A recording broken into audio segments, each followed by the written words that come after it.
I grew up watching Thundercats. My older brothers were super into it. I watched a bunch of it when I was a kid and sort of stuck with me for a long time. I think that the world that they built lends itself really well to comedy because of how silly and crazy and outlandish some of those ideas are and some of those settings are. But at the same time, like, it wouldn't be Thundercats if it didn't have super cool action. Look, I actually have a lot of thoughts about the Thundercats Roar reboot that kind of lend themselves more to a bigger picture, a bigger conversation about nostalgia and masculinity and social justice. And so I'm going to try to talk about things broadly when it comes to Thundercats Roar and really other reboots, specifically like the Ghostbusters reboot, because that is the one that butt-fucked my childhood the hardest. I'm not really that person that's out there looking for new cartoons to watch. I don't have a lot of time to watch TV when most of my time I'm either working or doing this. But what I'm curious about is why. Why do creators feel the need to recycle, there's my Thundercat leaving me, recycle classic licenses that they have zero fucking interest in appealing to the original audience with? I mean, I seriously don't understand it. There are a million examples of reboots out there, but again, I want to focus on both Thundercats and perhaps maybe Ghostbusters. The whole point of rebooting or using an existing IP is to tap into the existing audience.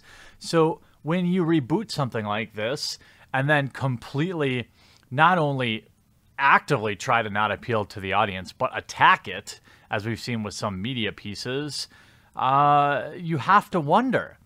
Now, I had a lot of thoughts about the way it looks, the way it's animated, the Cal quality, crap, Cal art stuff, and I don't really want to comment on that one way or another because I guess I don't like how it looks, but it does seem to kind of be the way things are going. What I want to talk about is here, first, the merchandising.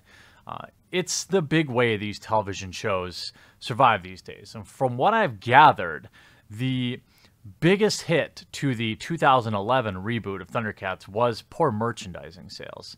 But who the hell is going to buy these generic, genderless, lifeless, characterless figures?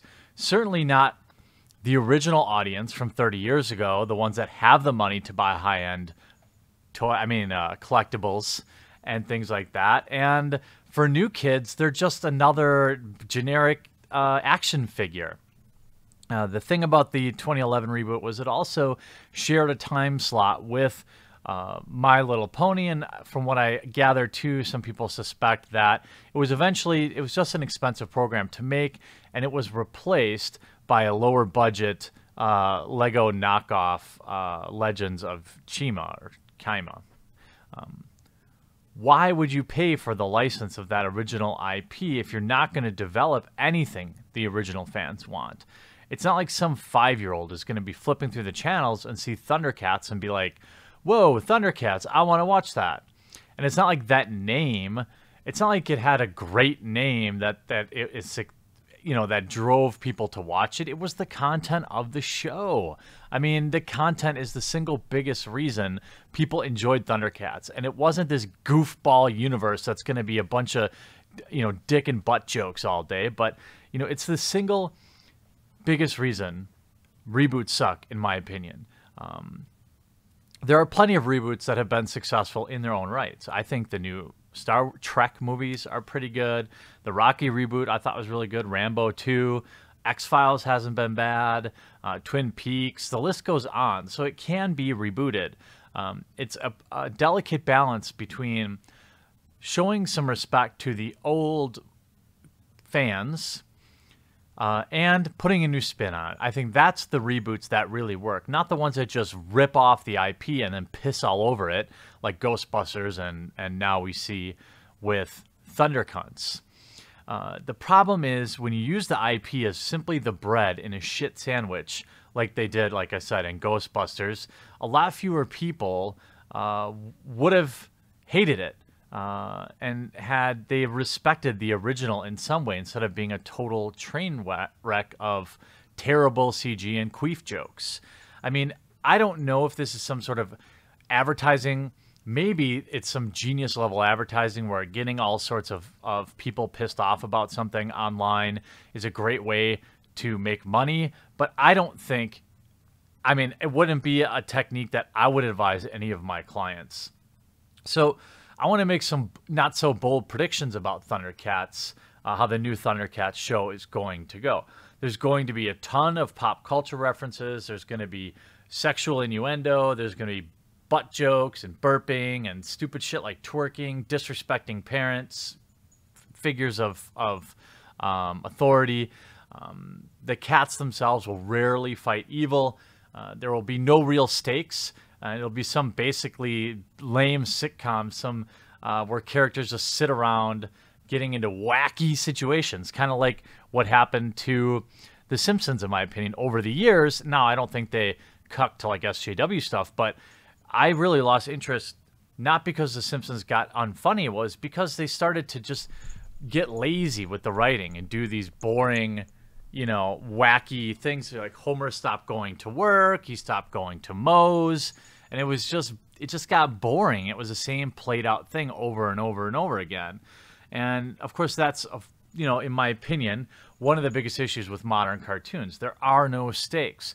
There are no like ever real consequences. You never really feel like when I was a kid and I used to watch Transformers or He-Man or Batman or even that original real Ghostbusters cartoon, you felt like there were some tense moments and the stakes were real.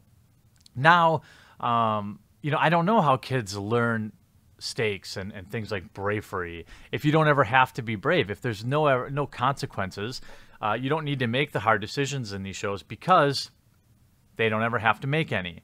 Now, again, a show can just be a comedy, and that's fine. Not every show has to carry some sort of message, although I think the best shows are comedies. For example, Full House, I think, was really successful because it was both a comedy and it found time to teach a lesson. And I think growing up on that and like Family Matters and stuff like that actually did teach me a lot.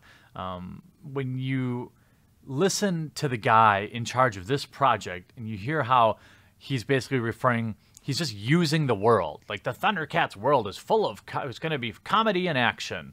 And everything's just going to be so wacky. It's really indicative of a lot of what these like kind of postmodern ideas are and why they fail. Everything's just a joke. They don't take anything seriously. They don't give a shit about honor or valor or courage. It's all just a meme, and none of it matters. And it's really sad that today's generation is going to could have had something really special. But when you look at the creative team and you listen to how the most difficult decision for him was the opening, the intro, you can just tell the guy doesn't get it. Thundercats wasn't popular because of the intro. I mean, yes, it is iconic. But at the same time, if the show sucked, it wouldn't have mattered. And the art, you know, a lot of people have been commenting on that with this sweatshop, Korean sweatshop style of art called Cal Art in the new, you know, Thundercats Roar. And I can see exactly what they're saying. It looks boring as hell. The characteristics all really look the same to me. You can't tell the difference between a male and a female other than some wacky hair and some different clothes. And I understand why some people might blame this on the social justice warrior types who like to attack everything masculine. Now, it should be mentioned that this ultra basic style seems to kind of be the norm today. But even something like Teen Titans Go is still managed to be unique. Now, I used to watch a lot of cartoons that were pretty basic. Dexter's Laboratory was one of my all-time favorites. Animaniacs, stuff like that. And this stuff was pretty basic. And, you know, I don't know. I mean, seriously, look at the original Thundercats and then look at them now. It didn't have to go down like that. You didn't have to turn them into potatoes. They could have had, the females could have looked female. The males could have looked male. You know, instead of this androgynous primordial soup ooze of gender fluidity that we get with these characters today. And I hate to go full tinfoil hat, but you start to see this stuff happen, and I feel like I can understand why people think something like this is on purpose. Thundercats, if I remember correctly, was about a young and inexperienced leader given the task to make a tribe of people who are near extinction prosper again. You might almost say making the Thundercats great again. Is it any wonder why some folks out there would want to turn that into a giant joke?